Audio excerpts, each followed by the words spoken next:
tomorrow you're going to have your annual piece on the quarterback draft class in advance of the draft. How do you assess it as we're 8 days away?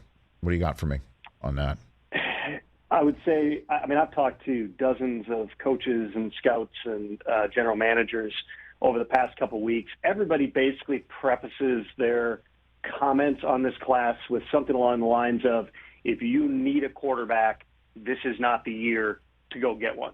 Having said that, this is a unique draft for a variety of different reasons. You don't have that Trevor Lawrence, Baker Mayfield, Kyler Murray type of guy who's pretty clearly going to rise to the top of the class, heading into the draft.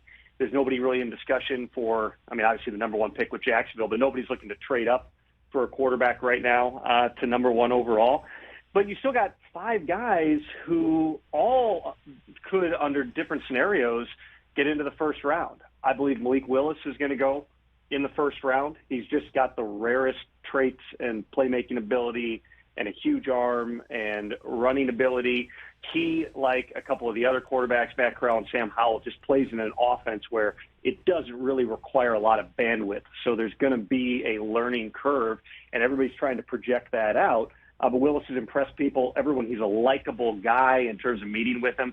I think he's going to go quickly. Kenny Pickett is the other one that I'm pretty confident is going to go in the first round. The question there is just, okay, he's the most ready, but how much better is he going to get? And then you've got Matt Corral from Ole Miss, who is polarizing both in terms of his play as well as all the background, which was, teams had to do more homework on him than just about any other player in the draft. It seems like, everybody at Ole Miss backs him up in terms of who he's become as a player, as a person, as a leader. But there are some things, early on in his career at Ole Miss that teams had to dig into and get comfortable with.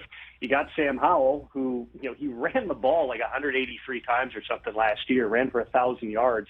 Again, plays in a really simplistic offense, but there's a lot to like with him and the toughness and the, and the leadership. It's just a matter of, again, how much better is he going to get? And then Desmond Ridder, who maybe has helped himself more than anybody over the course of this process in terms of his interviews being really good, in terms of, he tested off the charts. It's just, can he throw it well enough? I think all those guys, Rich, potentially could go in the top 50, which would be right in line with other recent classes here.